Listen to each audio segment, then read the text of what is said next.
That I'm hogging the Oh, table. you're okay. I'm trying to organize my agenda.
It is 6 o'clock.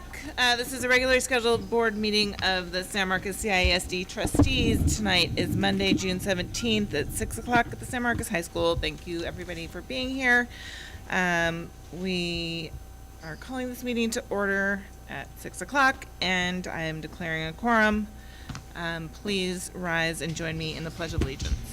On the pledge to the Texas flag. I pledge allegiance to the flag of the United States of America and to the republic for which it stands, one nation, under God, indivisible, with liberty and justice for all. On the Texas flag, I pledge allegiance to thee, Texas, one state, under God, one and indivisible.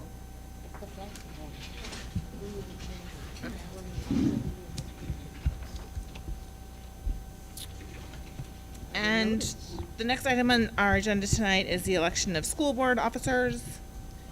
Mr. Arredondo, would you like to make a motion? Yes, thank you, President Halsey. I would like to nominate Ann Halsey to serve as president, Clem Cantu to serve as vice president, and Margie Villalpando to serve as secretary. Second. Motion made by Mr. Arredondo, seconded by Ms. Kane. Are there other nominations?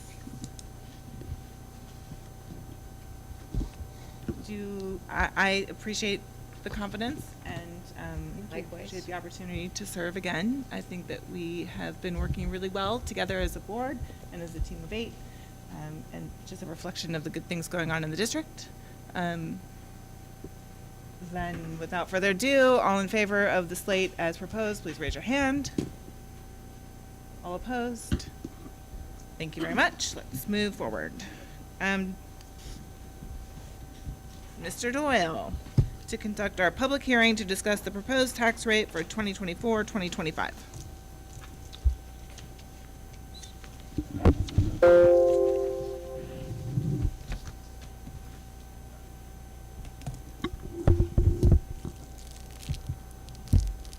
Good evening, board. This is the public hearing to discuss our proposed tax rate for fiscal year 24-25. Keep in mind that these are only our proposed rates that we need to present to the board tonight, so that way we can pass our fiscal year budget for 24-25.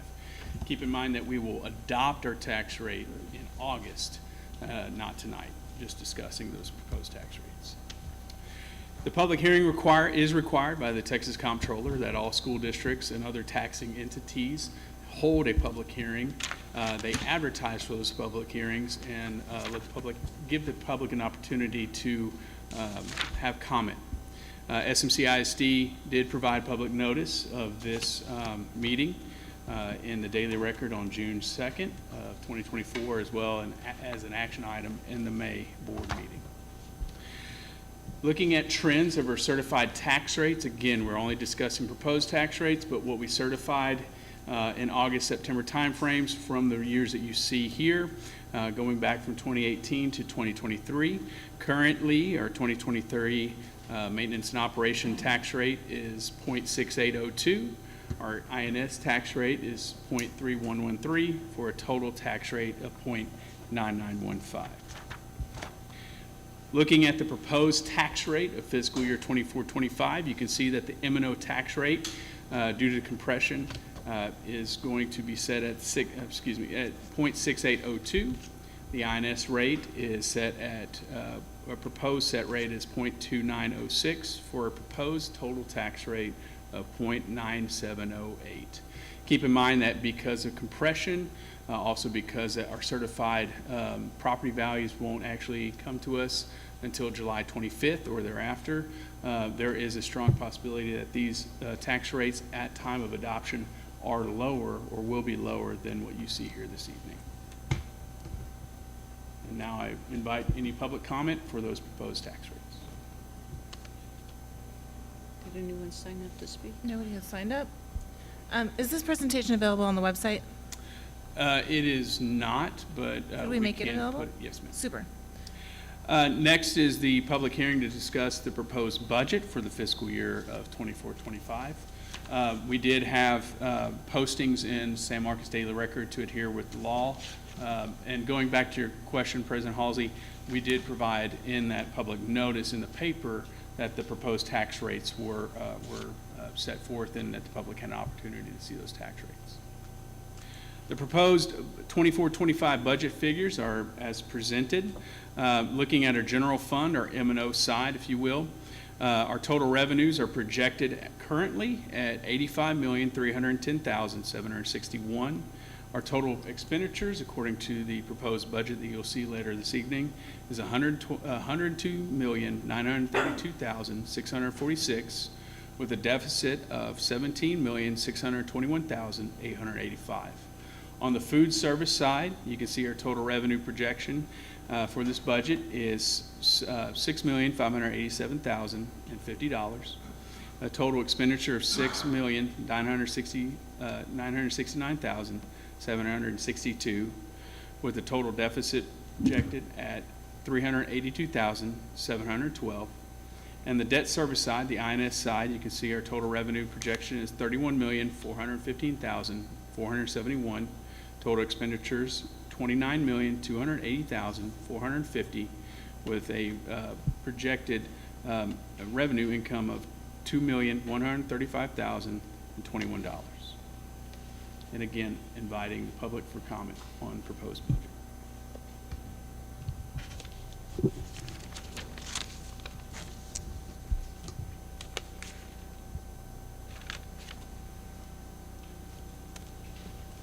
Thank you very much.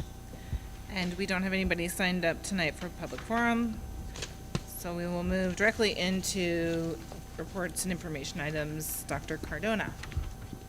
All right, so we have academics, but before Ms. Vogel comes up and talks about the end-of-year SHAC report, we do want to give a board an update about the audit, academic audit.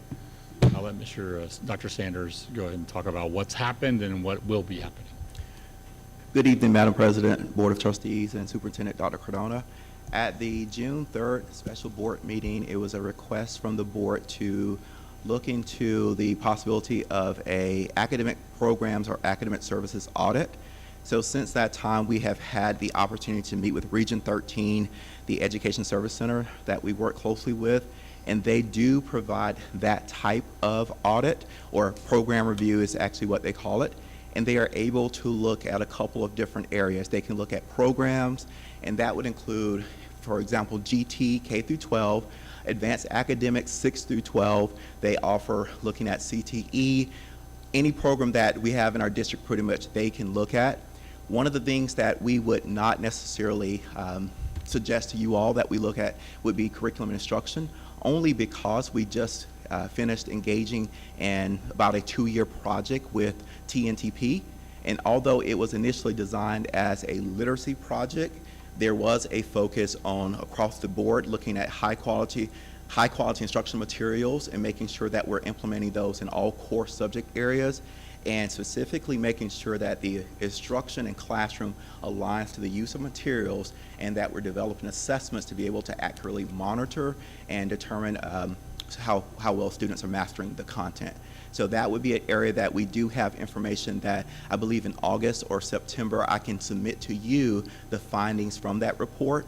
But we do know that, currently we have implemented high quality instructional materials. So that would be something I would say you may not want to invest in that part. The audit would consist of a couple of different options, or I should say features. One would be, there would be an opportunity for us as a district to submit different documents to them, which they will review off-site. They wouldn't come on-site to do this part. In addition to that, they will come on-site to do a series of focus interviews where they will meet with district administrators, campus administrators, teachers, parents, and students to determine the level of effectiveness of some of the programs that we're using. At the conclusion of the audit, they will submit a report to us that we will then present to you all as the board to see what the findings were. It will address strengths of the current systems that we're using, and will also provide us with information as to things that we can do to improve the practices. The audit would take anywhere, depending on when it started, which they're looking at probably September would be the earliest that we would want to start, get school going first. We probably would spend about 3 to 4 months, depending on how quickly they can work to get the audit results into you all so that you can then see some of the changes that we need to make. The amount, because we're working with Region 13 and it's a co-op, we would not have to come to you all for the approval that we normally would, but it does fall well below the threshold that is typically required. So that is something that if the board is interested, we will continue to pursue. If there is additional information that you would like for us to take back and consider as we continue to have those conversations, I welcome that so that we can make sure that we are clear on exactly, what the board seeks so that we provide that for you. I have a couple questions. That sounds really reasonable to me. I think working with Region 13 is a great idea. And I like the idea that they can come in and look at those individual programs. Around that, would we also include special education? Well, with special education, we could, but in full transparency, we have engaged in an audit with special ed, and so we do have some findings of our corrective action that we're working through now, and so that will also be something that we'll be bringing to the board this fall to talk about the 3 areas that we're going to be focusing on as part of our special education corrective audit. So we're doing that separately, is what you're saying? Yes. Okay. That's great. And then in terms of the areas where we've recently adopted high-quality instructional materials, those core curriculum, that would be English, science, math, In social studies or history, yes. and social studies, right. So you'll bring those to us separately? So that will also be in the form of an executive summary that we will have prepared to submit to you in your board book. And then we will do a presentation as part of our opening of schools in August, where we'll not only talk about the expectations for this year in terms of instruction, but we'll talk about the usage of the high quality instruction materials, all of the different pieces that were part of our instructional leadership symposium a couple weeks ago. We will bring you an overview of what those expectations are for this coming school year. Okay, that makes sense to me. I just want to make sure that we are including subject areas that are not in that. I'm thinking foreign languages. We don't have a core curriculum, as far as I know, in languages, so I want to include that in the audit, and any of those other programs that sort of fall outside that. Was that what your assumption would be also? So if that is what the board is requesting, I will go back and add that piece to the scope of the work. We had a preliminary meeting where we kind of just went over a lot of different areas, but that is something I will definitely take back to ensure that some of those areas are included. And that might be something that you consider in lieu of focusing strictly on curriculum instruction, the core areas, since there was an audit that was just completed that will give you some information as to what we needed to improve for implementation. I mean, I think what I'm thinking and what I was sort of talking about in the last meeting was that, the last time we did this was 2014, right? So it's been 10 years. So to be as comprehensive as possible. So for being comprehensive by doing it piecemeal, I think that's fine, as long as then we're able to integrate all of that information together and look at it comprehensively, and that if people have questions about any particular areas, we can bring those to y'all and ask those to be specifically addressed.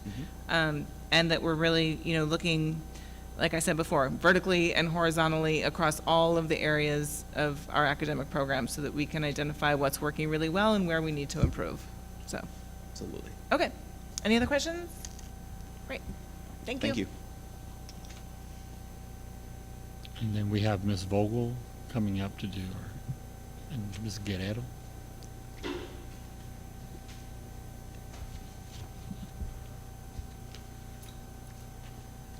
Thank you, school board members. It's always an honor to come in and give you an end-of-the-year report, and then also, always excited to announce some nominations for our advisory council. It's a 2-year term, and I'll start with that because it's the easiest to kind of do. We have a slate of 6 for the 2-year term, the 24-26. 4 would be returning to the SHAC. They've been on it for several years.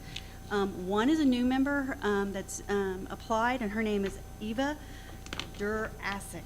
She is a parent from the Miller track, and she's got some significant professional history with working in the medical field. So we're excited. We are going to ask for 1 position to be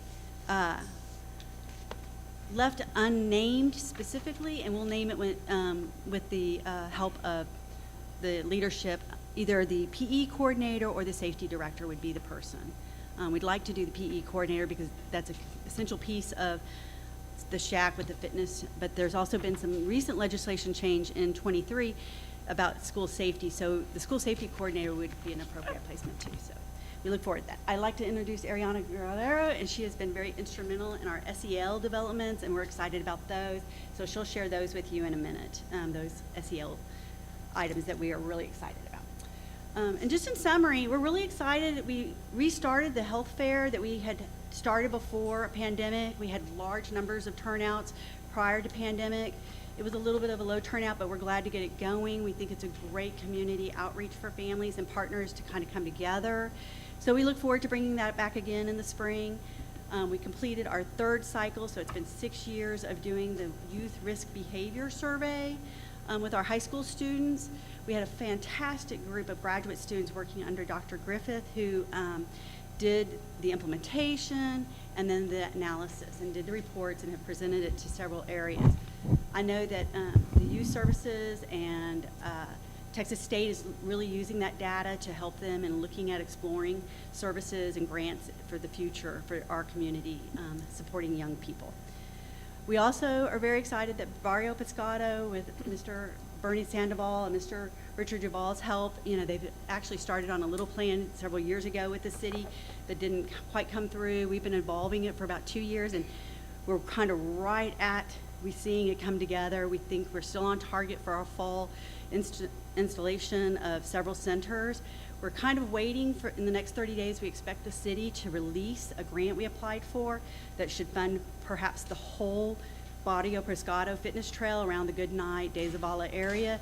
If that happens, we have the 4 funders who have started the seed for the fitness trail committed that they would move to the Mendez area if we can develop a plan. So they're long-term partners in our community, so I feel like that they would still be around in 2 years when that might come to fruition. But the biggest excitement overall this year has been a long-term project, long before pandemic. We have been working for a sexual health education curriculum for our children or our students at the older end of the range that have mental and educational and physical challenges. I have to give a big shout out to Amy Lovelace, Michelle Winkler, and Crystal Harrelson for their work and really sticking with me on this topic for a long time. We've really been searching curriculum nationwide. It's been a very hard topic. In 2023, Texas Council on Disabilities came out with a curriculum called My Rights, My Life. It is a fantastic curriculum. You guys approved it in October. The ladies I mentioned earlier started implementing immediately upon your approval. We'd already had great parent support. We have meetings scheduled this summer to kind of review what was successful and what we want to improve on. So we're looking very forward to it. We look at, for the next year, we'll start entering in some conversations about looking at a review of our current sexual health education. We're at the year 6 of this review period. We'll go to 10, but it takes a long time to look at curriculum and start the process. And there's some big changes out there in the last few years, so that will be something in the next year or so. But we are also going to be moving hard this fall and spring, looking at the legislative session coming up in the summer. We were anticipating some really big changes in '23. The legislative session did not really address anything related to SHAC during that legislative session. Maybe we'll see something that we, are hoping for. So, all right, let's celebrate what Ariana Guerrero has to say. Good evening. Some of the highlights from the work that our amazing members engaged in included discussions, regarding behavior screeners at all campuses this year. And so that will ultimately really lead us into our work for next year. So we're really excited to have that beginning of year data and end of year. Our principals also engaged in some of that work towards the end, those data digs to really talk about internalizing behaviors as well as externalizing behaviors. We also, really appreciate partnerships like with Core 4, for example, where we were able to also have our youth represented in that needs assessment with Texas State. Our middle school and high school students answered questions regarding levels of anxiety and depression. So again, hearing from multiple key stakeholders was really important for our sub work, to hear what do parents think, as well as our school personnel. And it was really interesting to like dig into the work and see that sometimes we as adults think one way, well, it's more mental health services, direct services that are needed, yet our youth are telling us like, we want more community engagement. And when we think on that, those are also indicators, right, that can lead towards mental health illnesses or other differences with mental health. So it really does inform the work to say we've got a lot to do and really engage our families and our community. And so that is, again, going to lead into next year's work.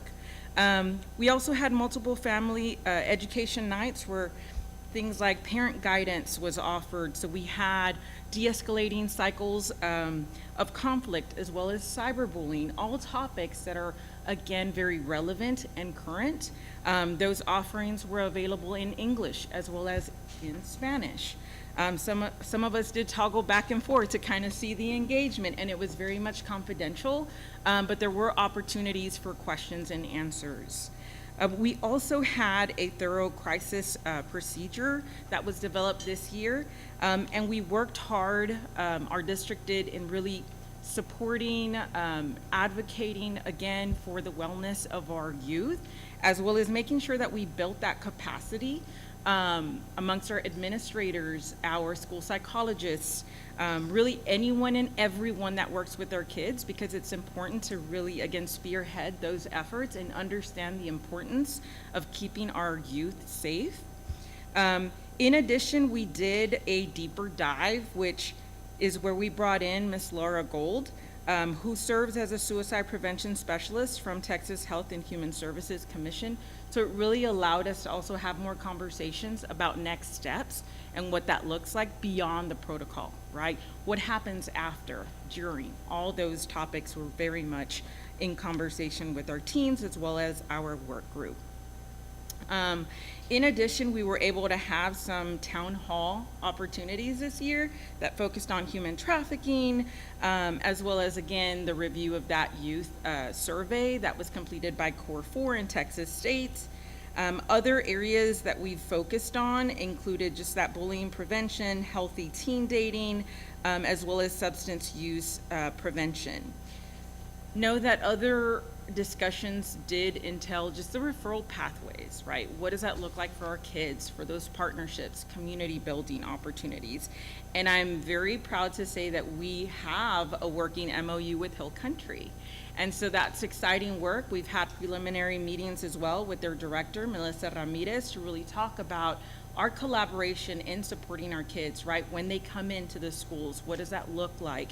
And vice versa, to make sure that our referral process is seamless, right? Rather than a holdup or a pause, we're working hard on just making sure we're collaborating effectively. And then last of all, just all of our community members really helped disseminate this information. And I'm like, okay, social media, just anything, right? Conversations and just ideas to really work in and reach our parents and families who at times we understand may have, right, 2 jobs, et cetera. So there are certainly other barriers to the family engagement that we provided this year, but we're looking forward to having those discussions for this upcoming school year to focus on, again, you know, the mental health fair and other great initiatives that we have to promote awareness within our community. Questions? Mr. Arredondo? Thank you, Ms. Halsey. Thank you both for your presentation this evening. My first question regarding the, I guess, data that the School Health Advisory Council looks through is, do you all pull down the TChat data to see what San Marcos CISD students are utilizing that platform? So I love that you asked that. And I know for mental health, I will also be providing a report this upcoming school year. So I've requested TChat data, as well as from MD Live, to make sure that we can account for, again, usage, needs, and we can see more of a bird's eye view of what those needs are in our community. So. Wonderful. I'd be very interested in seeing that. And supplemental to that, I guess, is it the role of the School Health Advisory Council to amplify that resource or those resources in the district, or what does that look like from the SHAC perspective of, you know, T-Chat is available to all of our students to use. Obviously, there's some thresholds of service, but do y'all do messaging around T-Chat access? So, in my opinion, the work group is there to really look at, okay, that continuum of mental health services. Is it something that is out there, discussed, right? Do our parents know about it to really amplify that? I am aware that some of our parents don't know, hey, there is MD Live, or hey, this is another source. So our school counselors, our SEL counselors are really there, as well as our administrators, to promote and say, here's some options for our youth. But in addition, we have our resource map. So in my opinion, it's everyone's job. So we've pushed that out to even our transportation department, right? Our other departments, to make sure that it is not only the job of our SHAC, right, committee or counselors, but everyone in unison to make sure that we're supporting that initiative. Just one, couple more. So, and I appreciate that wholeheartedly. I know, you know, several years ago, I think it was when Mr. Rios was doing the presentations as like the parent representative on the School Health Advisory Council, there was an initiative to do some type of like PSA around suicide prevention and education. And I don't know if there's an opportunity for collaboration between the SEL department and the School Health Advisory Council. I guess it'd be great to see a cohesive strategy of educating all students about these resources. And I wish I knew what that was, or, you know, I wish I could say like, hey, do this, right? But I know it's an all of the above approach. I mean, from like my day job, I know one of the challenges of T-Chat is it is available to students. It is a resource, but where, I mean, everyone, not San Marcos in particular, but where the state has dropped the ball is educating parents and families of that resource. And I hope that, and I've seen it in the ISD done very well of educating folks of those resources and connecting them and connecting those dots. So, you know, I look forward to more information about that and know, you know, if there's a monetary cost to that or if there's additional support that's necessary. I'd be, you know, overwhelmingly interested in that because, I mean, T-Chat is a phenomenal resource that not enough of our students who need those supports are accessing. I will mention that our resource map also specifies like the, again, amount or fees required so that parents have that at a glance and all the information, right, for contact to just facilitate that process. Cool, thank you. Other questions? I have like a separate question. Go ahead. Thank you. This is for Ms. Vogel now. On the SHAC membership where it says a maximum of 15 slots, is that a maximum by statute or is that what is currently in board policy? Yes, it's board policy. It was what the bylaws y'all approved in 2015, I believe, was the maximum set. I think you can go as low as 6, but we really kind of hover around 15. Okay, wonderful. And I just wanted clarification on that. And I know it's been bore out of our most recent team. Thank you, Ms. Vogel, by the way. I know it was bore out of our most recent team of 8 training that I wasn't a part of, but previously of evaluating ISD policies. I guess I just wanted to make a note if we could circle back on the School Health Advisory Council local policy. You know, and I'd want to hear from the administration on this as well. But I'd be interested in adding one additional spot for a representative from our Hays County Public Health Department.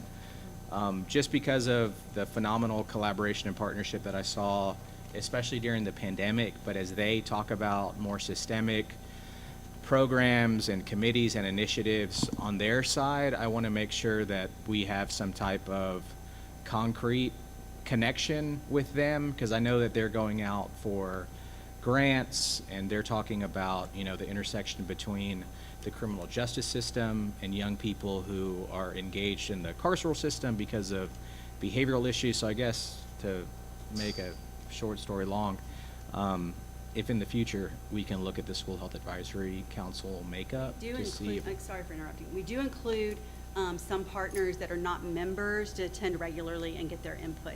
And we would be happy to do that immediately. We would that'd be have them awesome. Yeah, for do it sure. Immediately. I would just, Also, we have other partners that do that too. yeah.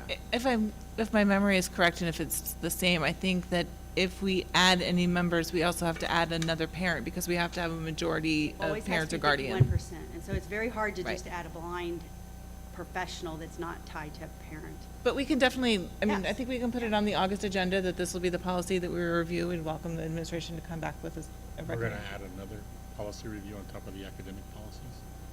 In August? Because we were gonna focus on the academic policies first. Okay, let's move it to September. I don't think it Yeah. seems like we've got time. But we can, September. we'll include them, You're- absolutely. She's gonna They'll be a come part back of in it. September, I think, so.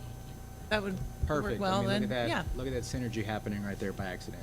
Okay. But again, I think, All right. I understand that there's informal participation, Mm-hmm. and that's great. I guess for me individually, it's how do we institutionalize that Yes. participation and engagement? And I understand that there's a metric and a threshold that needs to be met or in compliance of, and that's why I said, let's have a conversation about like one additional person. I would like the health department, but, it takes 4 to do anything up here, so we can cross that bridge when we get there, but I don't see trying to add like I don't think it's a 20 hard citizens or anything. Hayes does something similar, and they have like, I'm gonna say 7 community partners that are always permanently advised in that group. And so, I think we can certainly do a model like that. We already kind of unofficially are, but Awesome. we can do something more formal. Yeah. I do have one, so thank you both. I think that the work that you both do with your teams is critically important in our district. It also requires an extraordinary level of tact and sensitivity and diplomacy, and I just want you to know that we appreciate that and we recognize that. And my request would be that I like to see the deep data on the YS. I'm going to mess up that acronym, but what I was wondering is if you're coming back in September, maybe at the same time you could bring back to us a top line of the most salient points that you think are in that data over the last 3, right? So that we can Okay, see, like, sure. when we did it 6 years ago, let's pick a data set that seemed to be most important or most critical to our population and track those over the last 6 years so we can sort of see that trend. Sounds good? Great.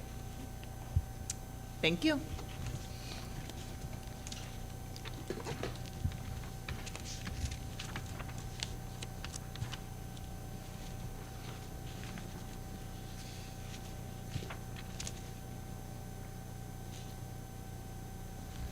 All right. So this is our public notice for federal grant applications for 24-25 school year.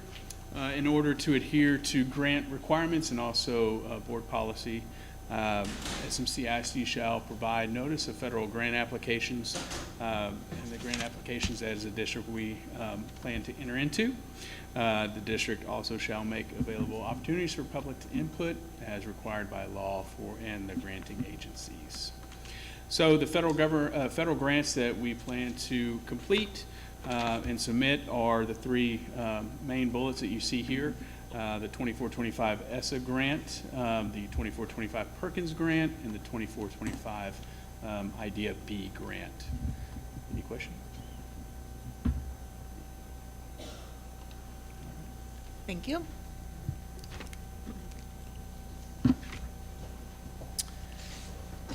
Okay, next is the approval of the consent agenda items. Is there a motion? I move we approve the consent agenda. I'll second. Motion made by Ms. Kane, seconded by Mr. Arredondo. Any questions about the consent agenda items? Seeing none, all in favor, please raise your hand. All opposed? That vote is 6-0. Yes. And items for action. First of all, consider the approval of the 2024-2025 board meeting calendar. This is something that the superintendent and Ms. Gunther have put together for us, based on our calendar of meetings and also the recommendation that came to us through the board's self-review that we try to agendize loosely, at least, a full year. And I think that what we've got so far is very comprehensive and, and it's, not a little bit daunting when it's laid out this way, but I think this is really helpful. I appreciate it. Thank you. Questions, changes, comments? Mr. Arredondo? Yeah, I mean, I guess so we can talk about it. I'll make a motion that we approve the school board meeting calendar for 2024 to 2025. I'll second. Motion made by Mr. Arredondo, seconded by Ms. Cantu. Question? So I guess, had a question on the yearly agenda supplemental document to this. I don't know if there's any interest from the board. I mean, does it like mandate that these things happen each month because we're approving it? Or is this like these things traditionally come up at this time? Does that make sense? Sure. I mean, I think this Or is is there like a something disclaimer? we're sort of experimenting with, Yeah. right? This is a trial. This came to us as a recommendation, and the idea was that if we can try to look ahead, that it provides consistency for the board, for administration, and for the public. It also helps us to make sure that our processes of decision-making are in alignment, right? So that the board is setting their goals first, and then that's going to the administration and cabinet, and then campus improvement plans sort of follow from that, right? So that we are. No, yeah. So I think that it's a process that we're going to be undertaking over the course of the year, and that there will definitely be tweaks. I certainly think that there's going to probably have to be some changes. So I'm looking at it as a loose aspirational agenda. Cool, and that's how I view it as well. I do think it's, nice to warn folks as they get elected, like, you're gonna be voting on real stuff that first meeting, right? Based on this calendar, but I guess, I don't have any issue with it. But say, for instance, we move one of these items that's slated for October to November or September or vice versa, right? Are we in violation of the calendar that we approved? I don't know if there's just a way that we can like disclaimer and say like, we are going to endeavor to do the following things during these months, but they are subject to change. My understanding, and we could just amend your motion to reflect this, is that what we're approving is the calendar, the dates of the meetings. And we're hoping to use this agenda, but maybe we Yeah. just need to make that motion clear that Yeah. we are voting on the calendar, and No. in our calendar, we would like to do these things. That seems reasonable, because then we do set the agenda every month at our agenda prep meeting, and that's covered under the Board of Operating Procedures, so. Cool. Okay, well, without getting into amending the motion, but I appreciate that, I guess my motion should reflect that we're just approving the dates Dates as of our- reflected and and not times. the Yep, items for action in the supplemental. And then I have one more. go ahead. So I say this like every year, it always goes over like a lead balloon, but are our monthly agenda prep meetings all that special anymore? Because they're pretty regular, right? Like So they happen. this was an issue every- that came up okay. with the legal titling, and Ms. Gunther spent a considerable amount of time back and forth on this, and that came to the determination, based on the Texas Education Code and consultation with our lawyers, is my understanding, that we have to title it that way to be in compliance. Okay, it just can't be a regular. It board cannot meeting. be. Okay, all right. So there you go. I have Ms. Kane? one question. Uh-huh. I don't see STAR test results on here. Is that part of the accountability or The August in the accountability agenda? update? Okay. That's the taper wanted and to the make sure star, we're and, getting yeah. Well, the Papers. first one is, August is the first, our finalized scores, and then we have the taper in January-ish. Okay, thank you. Other questions? Seeing none, all in favor of the board calendar, specifically the calendar part, calendarizing the meetings for this coming year. All in favor, please raise your hand. All opposed? That carries 7-0. And the next item is consider the approval of purchasing cooperative interlocal purchasing agreements and state contracts list 2024-2025. Did I skip something? You gotta do one cruise. Oh, sorry, that was in the consent, I'm sorry. Ugh. How about this? Let's discuss and take action to approve the legal services contract with JCA Law, PLLC. Ms. Halsey. Mr. Arredondo. Thank you. Ms. Halsey, I make a motion that we approve the legal services contract with JCA Law PLLC as presented by staff. I'll second. Motion made by Mr. Arredondo, seconded by Ms. Cantu. Any questions or discussion? All in favor, please raise your hand. All opposed? 7-0. Item number 3, under items for action, discussion and possible action regarding the Police Force Committee charge and expectation. Okay, Based off of the conversation or the presentation that we received last month during executive session, I'd like to make a motion that we disband the ISD Police Force Subcommittee, effective immediately. There's a motion on the table. Is there a second? I will second the motion for the purposes of discussion. And do we have comments? I think we asked this group to work, I believe, for 3 years, and we didn't give them a specific, you have to meet every month kind of agenda. And I think it will be important for us to continue to look at these comparisons as other districts do their work, just to have this information, even if the committee meets once next year and once the year after it. I think it's important that we already have the committee established, and so we can call upon them if and when we need them. Questions? I don't have a problem with the yeah. way that Ms. Kane has laid that out. Okay. I don't want to, though, focus on trying to establish this force when our budget constraints are what they are. And we now have the numbers in front of us that it's just outside of our reach at this time. So as a respect to the committee and their time and their commitment, I'm okay with that being left in place, but I don't know that we need to continue to meet consistently with that. So I just I want think to. that's fair. I think that's what I was trying to say, so that's fine. I don't think there's any need to meet specifically unless something arises.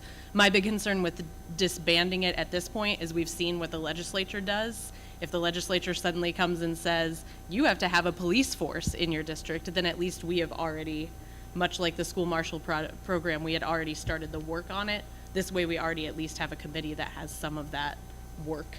And because it's a 3-year span of time, I would look at that committee and make sure that there are individuals who are committed to that length of time, because you've got people graduating out or moving away, leaving the district for whatever reason. So I would kind of narrow it down from where it is to something a little bit more sustainable.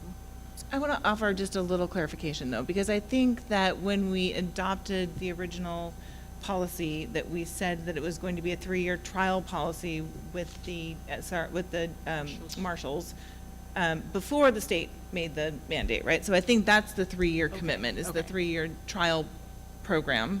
And then when we agreed to study it, I think we agreed to study it for a year, and that was in January. But we didn't really get that off the ground until May, I think, is the first time that committee met. So I think I'd like to offer sort of an in-between on that I think it's important to keep that group together for all the reasons that have been stated. I also think the idea of studying it is helpful. I don't think it should be cumbersome or onerous, because we do have time. So I certainly don't think, I conveyed this message to the superintendent earlier, that we certainly don't need to have the committee meeting in July, right, when the district is not in session. But I think a meeting in October or this fall to look at it, especially now that we have 1 year plus with the SROs, with the school marshals, to look again at that comprehensively and see how it worked and where are areas that we might need to improve. And what's the feedback? We heard some of it already from some of the principals, but to have that committee also look at that, so that maybe a year from now we have more information that comes from them, and they're saying, yes, we really feel like what's working, what we have in place now is working, or here are some things we might need to change, or looking even 2 years out now or a year out, and these other things that are going on in the state, maybe we need to consider this for maybe somehow the finances change or something, right? So that's my take on it. I agree with Ms. Lopez that I think it's a nice thing to look into it, but I just think it's costly from the first report that we got. Can I ask a clarifying Yes. question, Mr. Sandoval? Is there anything that prohibits us from having those members that the board appointed be a part of the school district safety committee? Where they don't have to come every month like we meet, but we do have the big meeting. Right. It involves many of these same people. Can't they just be added on when we have that big comprehensive look? And that, I think, will. And I know I've spoken with several committee members, and they appreciated being asked. They appreciated, being able to weigh in on this. They take it very seriously and understand the importance. So I think that, maybe, again, not asking them to come every month, but maybe designating certain meetings as the meeting that we're going to talk about this. And does that, Because that meeting also includes board members. right? And so it'll have representatives from everywhere. Okay, so, any other questions, discussion? Well, there was a motion and a second. Yes. So we still have to vote on that. Oh, I know. Yeah. I Okay. just wondering if we're closing discussion. Can we repeat the motion? My motion was to disband the ISD Police Force Committee effective immediately. And would you like to keep the motion on the table? Okay. Any other questions? Okay, all in favor of the motion as made, please raise your hand. All opposed? Miss Cantu, did you raise your hand? Okay. Opposed? Okay. Are you voting? Okay, so that is 1-5, 1 abstention. Right? Is that enough, right? Yes. I'm okay studying it, I'm just not voting for it this minute. That was my vote. Okay. Next up, the discussion of local board policies. These are also consistent with our focus on safety. We missed I think we skipped Did I skip number it again? 4. Yeah. Yes. Sorry. The most important one that we have to do. Advocacy. Sorry. We gotta vote on it today. I apologize. Discussion of possible action regarding the submission of TASB's advocacy agenda resolution. Ms. Villalpando, would you like to explain this, please? Oh, my goodness. Well, we've been discussing it, and I apologize for not having a very clear discussion before, but TASB is requiring us to submit a resolution that, that states our position on what they want to, the resolution that we want to submit for advocacy, so they can then forward that to the committee that meets in the fall. The resolutions. And last week, Ms. We have- Cantu and Ms. Villalpando and I met, and we looked at some other districts, their models, and some of the points that they made, and suggestions that came from Region 13 specifically, and drafted these. Right. You And I could- don't you have sh- that you in could front of me. outline at least. Can you read what the Sure. resolution was? I think I won't read it all because it's a little lengthy, but it's essentially saying our 3 areas of priority are school finance, keeping public dollars for public schools, and school safety and security. Under school finance, we support increasing the basic allotment, basing school funding on a district's total enrollment rather than the average daily attendance, indexing the basic allotment to keep up with inflation, ensuring recapture funds are redirected to public schools and not to the state's general fund, and providing increased state funds for raising teacher salaries. In terms of keeping public dollars in public schools, we support protecting taxpayer dollars by ensuring the state only funds public schools, revamping the state's A through F rating system and accelerated instruction requirements to better measure actual public school outcomes. And under school safety and security, we support prioritizing student safety by giving districts adequate funding and flexibility to address local needs, increasing the school safety allotment, which is currently $9.37 per ADA, to at least $200 per enrolled student, provide drug education for students regarding fentanyl and vaping, and increase funding for mental health resources and social and emotional counseling. And if these are approved, we will send them on to TASB and also post them on our website. Is there a motion? I will so move, as you read. I will second. Motion made by Ms. Villalpando and seconded by Ms. Kane. Any other questions, conversation, discussion? All in favor as presented, please raise your hand. All opposed? Thank you. That is 7-0. And now we will move into a discussion of local board policies.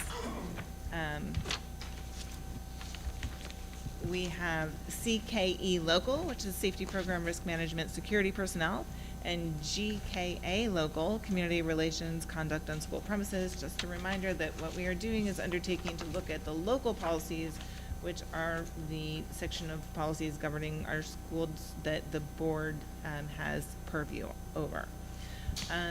These talk about our school marshal program, and conduct on school premises. Are there questions? Superintendent, do you have any recommendations for changes or updates to these policies? Maybe we should start there. I don't have any suggestions, honestly. I missed this part of the section, so I didn't look at it. But I think we do a really good job of using our local policies and our legal policies to protect the safety of our staff and students. Is there a motion then? I move that we approve the local policies as they are. Second. Any other questions, comments, changes, concerns? Seeing none. All in favor of keeping the policies as presented, please raise your hand. All against? Thank you. 7-0. All right. Now to the academic portion of our evening.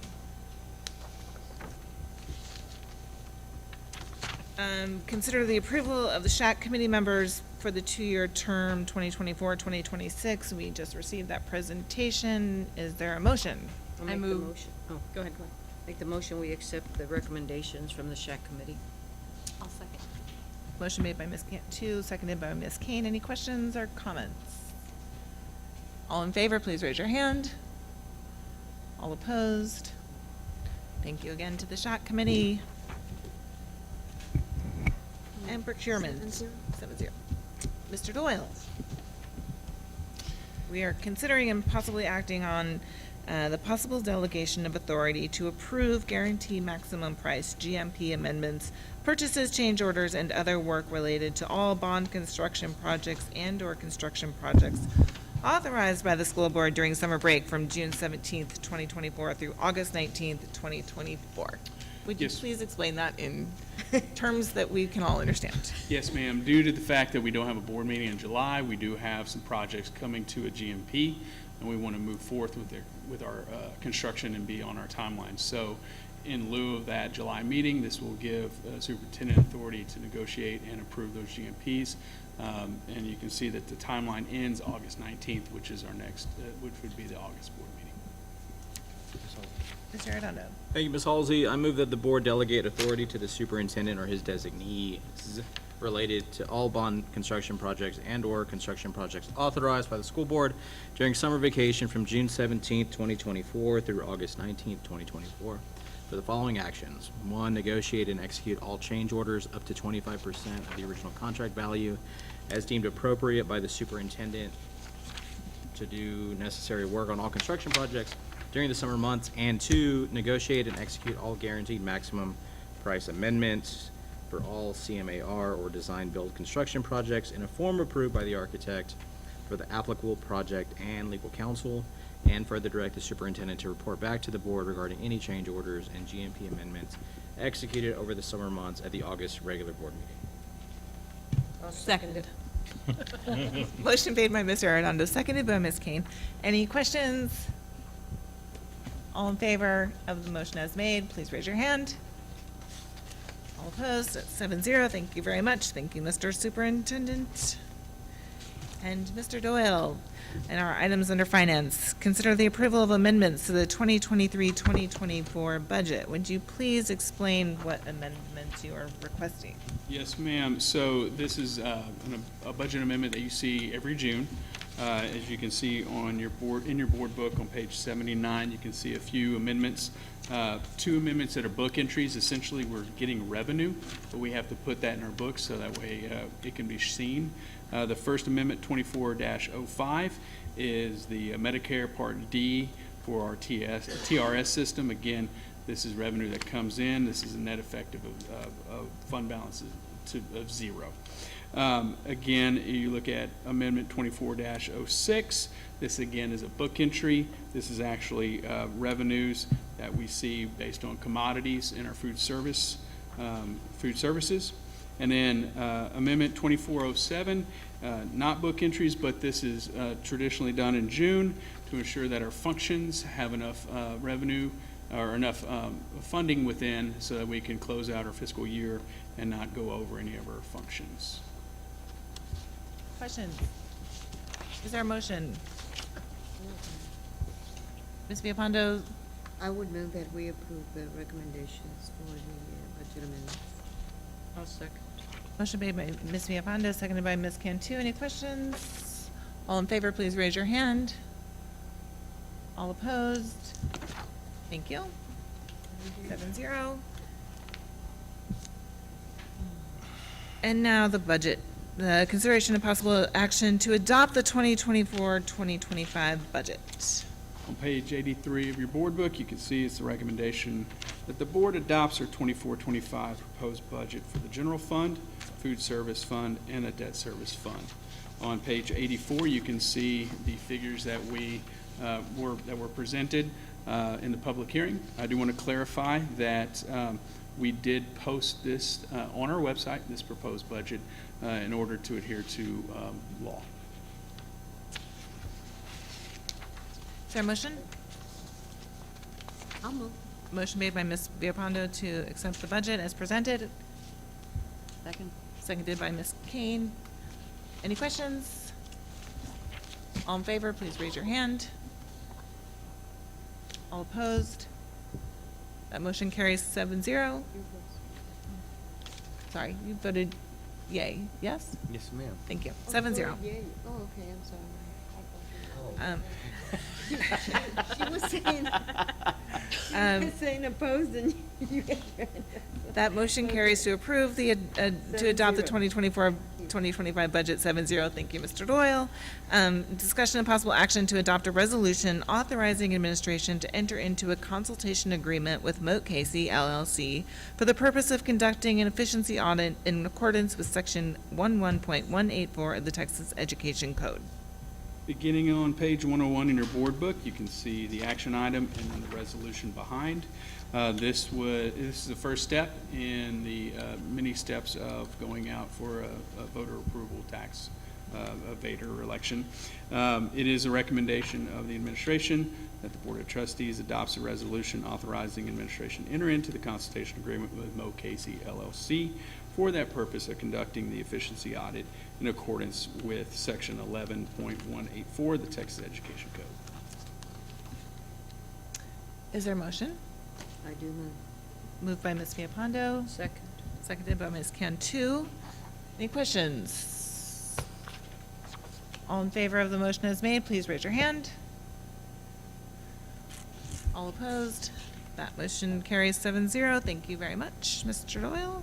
And consideration of possible approval of an order rescinding the previously approved resolution authorizing the defeasance of certain portions of the district's currently outstanding obligations, providing an effective date and authorizing other matters related thereto. So on September 18th, 2023, at that board meeting, there was a resolution for cash defeasance. This was based upon coming out of the bond election, setting our INS rate. We wanted to make sure that if we collected too much, that we had the ability to defease. But in consultation with our bond attorneys and our financial advisors, we are no longer in need of doing that cash defeasance. So it is a recommendation that the Board of Trustees makes a motion to approve the order as presented. Move that we approve the order as presented. Second. Motion made by Mr. Shanks, seconded by Mr. Arredondo. Are there any questions? All in favor, please raise your hand. All opposed? That motion carries 7-0. Thank you very much, Mr. Doyle. And then at this time, we will move into closed session as authorized by section 551.071 and 551.074 of the Texas Education Code and 551.076 of the Texas Government Code.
8:21.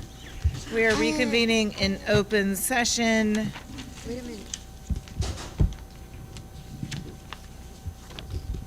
We are tabling our discussion and action regarding the superintendent's evaluation until the August regular school board meeting. Is there a motion to adjourn? I move that we adjourn. Motion made by Beautiful Mr. meeting. Shanks and seconded by Ms. Lopez. All in favor, please raise your hand. All opposed? Thank you very much, everybody. Have a good summer.